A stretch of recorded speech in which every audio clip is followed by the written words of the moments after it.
Bonjour à toutes, je m'appelle Yann, vous êtes sur l'Homme Expliqué et sur cette chaîne on parle de relations amoureuses. Dans la vidéo d'aujourd'hui, il va être question de désir. Comment faire pour susciter le désir chez un homme? Je vais vous donner des conseils importants, mais je vais commencer par une explication. Une explication sur le désir. Il faut comprendre une chose, c'est que bien souvent, on voit le désir d'un homme vers une femme comme une espèce de force, une espèce d'énergie, une espèce d'élan qui part de lui. Cet homme va me désirer, il va venir à moi, il va faire quelque chose, il va me montrer son désir. Mais il ne faut pas oublier une chose les filles, c'est que le désir ne fonctionne pas que dans un sens, il fonctionne dans les deux sens et il fonctionne même dans ce sens-là.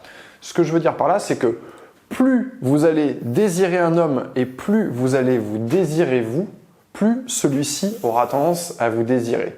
C'est pas quelque chose d'inconditionnel, c'est quelque chose qui est déclenché. Si par exemple vous désirez votre homme, eh bien vous allez avoir un comportement vis-à-vis de lui qui va être tout à fait différent par rapport à une femme qui ne le désire pas. Et ce comportement-là va jouer également dans son désir. Ça, c'était la première chose à bien comprendre. Et une fois qu'on a compris cette chose-là, je vais vous expliquer une deuxième chose. Parfois, la vie nous fait tomber dans un trou. On va avoir une sale semaine, une sale journée, ça va mal se passer au travail, ou tout simplement, on n'est pas bien, on est malade, on n'est pas bien dans son corps, on n'aime pas sa peau, on n'aime pas ses cheveux. Bref, ça arrive à tout le monde, homme comme femme. Et donc, j'ai représenté ça ici. La vie nous fait tomber dans un trou. Et quand on est ici, globalement, on se sent pas bien. Et c'est bien souvent quand on est à cet endroit-là qu'on va avoir envie que notre partenaire nous montre du désir.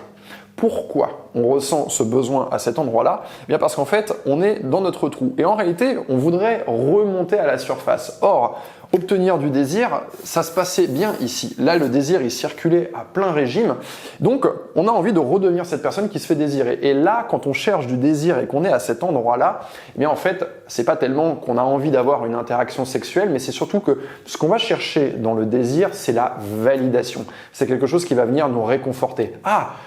L'autre me désire, donc je suis pas trop mal. Donc en fait, je me sens mieux. Mais en réalité, quand on est dans un trou, c'est pas le désir qu'on doit rechercher, c'est un coup de main. Et il y a beaucoup plus à gagner à exprimer à votre partenaire « Hey chérie, je suis tombé dans un trou », on lui dit pas comme ça parce qu'il va rien comprendre, mais expliquez où est-ce que vous êtes, ce que vous ressentez, et vous allez avoir beaucoup de chances d'obtenir du secours de sa part, d'avoir une main tendue qui va venir vous chercher dans votre trou et vous remonter à cet endroit-là. C'est beaucoup plus efficace que d'aller chercher du désir quand on est à ce moment-là. Voilà pour la partie théorique de cette vidéo. Maintenant, je vais vous donner des conseils très pratiques. Mon premier conseil pour susciter le désir chez un homme, c'est de ne pas demander.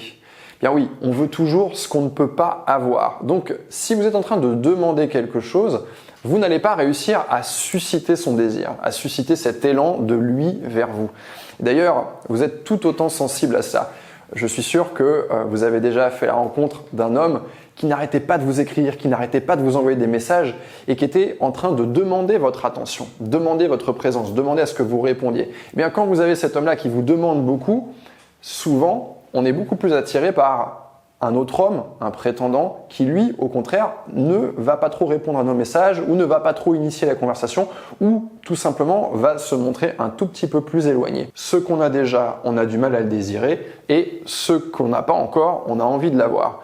Si vous êtes en couple, eh bien, il faut réussir à recréer dans la proximité du couple cette espèce de petite distance qui va permettre cet élan. Et ça, vous allez y parvenir simplement en n'étant pas en demande. Mon deuxième conseil pour provoquer le désir, ça va être d'utiliser votre voix. En fait, le désir, c'est quelque chose d'universel. Vous pouvez susciter du désir chez une personne qui ne parle pas du tout votre langue, puisque c'est quelque chose avant tout de non-verbal. Et la voix a une part de non-verbal, c'est-à-dire que vous exprimez quelque chose par la tonalité que vous allez choisir. Vous mettez une intention dans votre voix.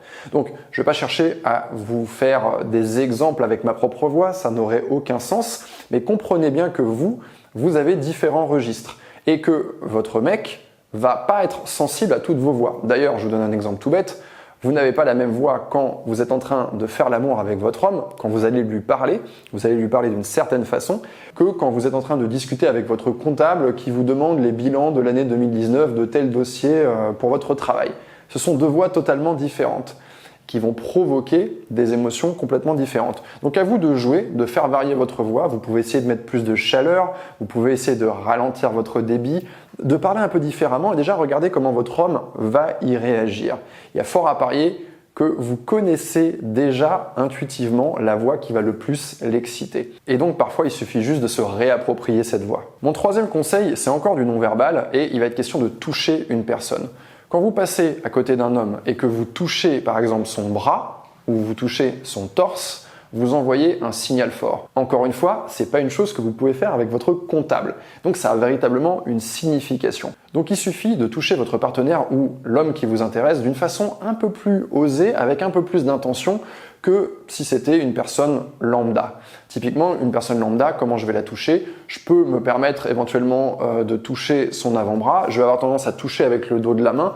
Dans ma façon même de toucher, il va y avoir une certaine distance. Maintenant, cet homme-là, il vous intéresse. Donc vous voulez, dans votre façon de toucher, montrer votre intention et activer ça chez lui, qu'il se dise « Waouh, il se passe un truc entre cette fille et moi ». Il est tout à fait probable d'ailleurs que cet homme ne se rende pas compte qu'il éprouve du désir parce qu'en réalité, vous avez eu un contact physique avec lui. Donc passez simplement à côté de lui, passez votre main sur ses épaules, sur son torse, sur son cou. Pensez simplement à des zones sur lesquelles il n'a pas l'habitude d'être touché. Dans cette vidéo, je vous donne des conseils qui sont vraiment basiques, vraiment élémentaires. Si vous avez envie de travailler sur vous et sur vos rencontres et vos relations de manière beaucoup plus profonde, je vous invite à me rejoindre sur le club.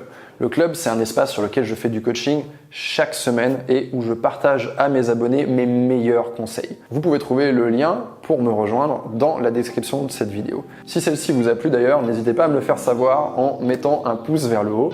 C'était Yann, vous êtes sur L'Homme Expliqué et je vous dis à très bientôt.